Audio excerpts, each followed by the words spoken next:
Okay, we're picking up where we left off from. We're on Exodus 20:22.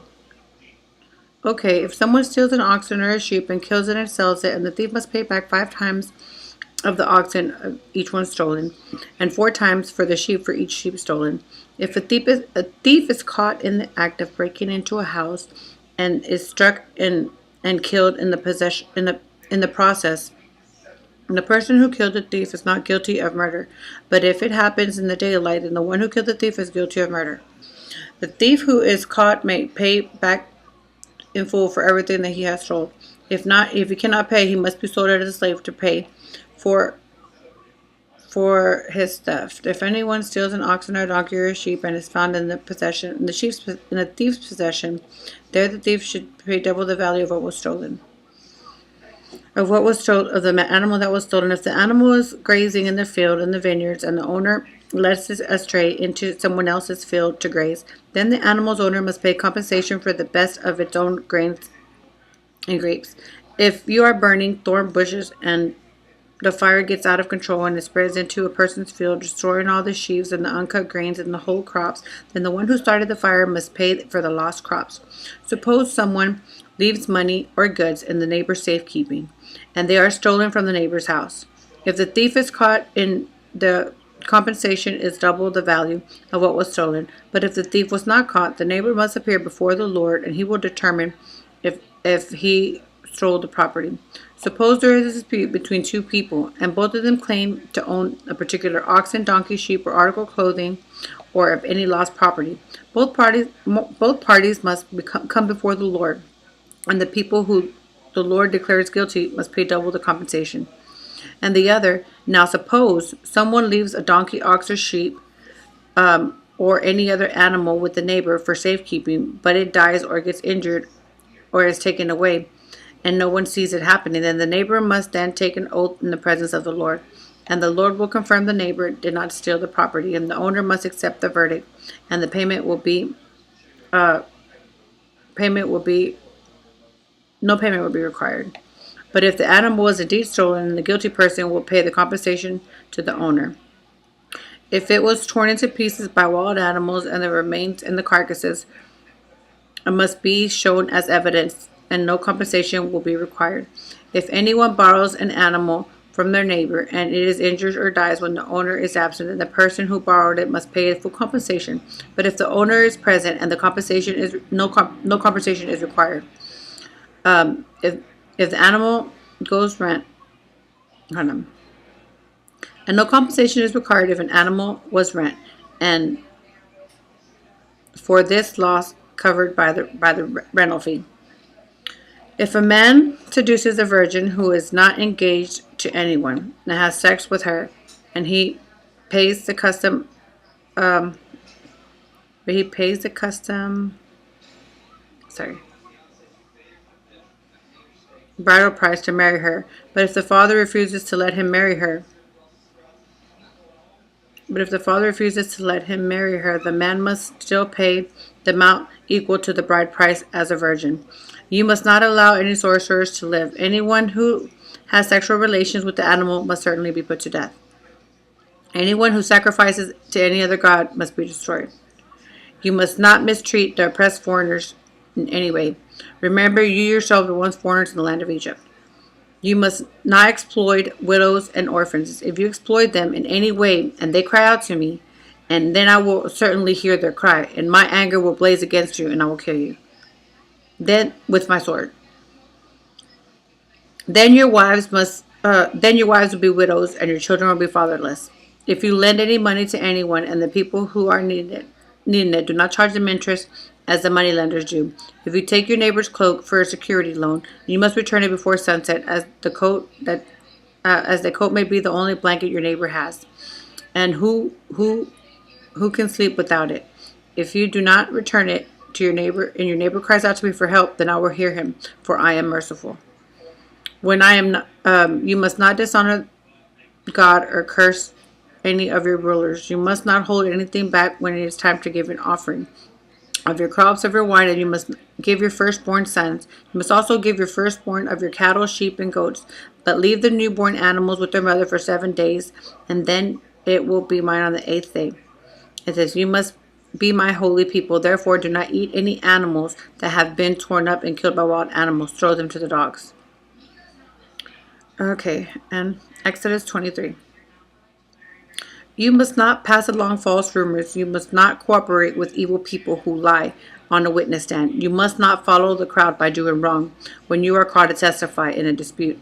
Do not be swayed by the crowd to twist justice.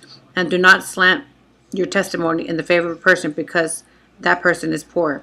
If you come upon an enemy's oxen or donkey and it has strayed away, take it back to the owner. If you see that the donkey of someone who hates you has collapsed under its load, do not walk away, but instead stop and help it. It is in a lawsuit, you must not deny poor justice to the poor. Be sure never to charge anyone falsely for evil. Never sentence an innocent or blame a blameless person to death. Never declare a guilty person innocent. Take no bribes, for a bribe makes you ignorant. Something that you can clearly see. A bribe makes even a righteous person twist the truth. You must not oppress foreigners. It says, you know that you yourselves were once foreigners in the land of Egypt. Plant and harvest your crops in the 6th year, but in the land let it be renewed and lie under cultivation during the 7th year. It says, then let the poor amongst you harvest whatever grows on its own. Let the rest of the wild animals eat. The same applies to the vineyards and the olive groves.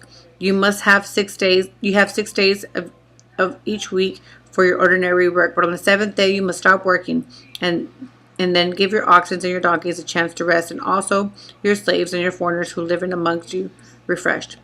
Also pay close attention to all the instructions. You must not call on the name of any other god. Do not even speak their names. Each year, you must celebrate 3 festivals of honor. First, celebrate the festival of the unleavened bread. For 7 days, the bread you eat must be made without yeast, just as I commanded you. Celebrate the festival annually and at its appointed time in early spring in the month of Abib, for this is the anniversary of a departure from Egypt. No one may appear before me without an offering. Second, celebrate the festival of harvest when you bring to me the first crops of the harvest. Finally, celebrate the festival of the final harvest. And at the end of the harvest season, when you harvest all your crops and all your fields, at these 3 times each year, each man of Israel must appear before the sovereign Lord, and you must not offer the blood of my sacrifice offering together with baked goods containing yeast. So do not leave any fat. Do not leave the fat of the festival offerings until the next morning. And it says, as you harvest the crops, bring the very best of the first crops to the house of the Lord your God. You must not cook any young goat in its mother's milk. See, I am sending an angel before you to protect you on your journey. And lead you to the safe place I have prepared for you. Pay close attention to him and obey his instructions. Do not rebel against him, for he is my representative, and he will not forgive your rebellion. But if you are careful in obeying him and following his instructions, then he will be an enemy to your enemies, and he will oppress those who oppress you. For my angel will not go before you and bring you into the land of the Amorites, Hittites, Perizzites, Canaanites, Hivites, and Jebusites, and so you will live there, and you will destroy them completely. You must not worship the gods of their nation to serve them in any kind of way, or imitate their evil practices. Instead, you must utterly destroy them and smash all their sacred pillars.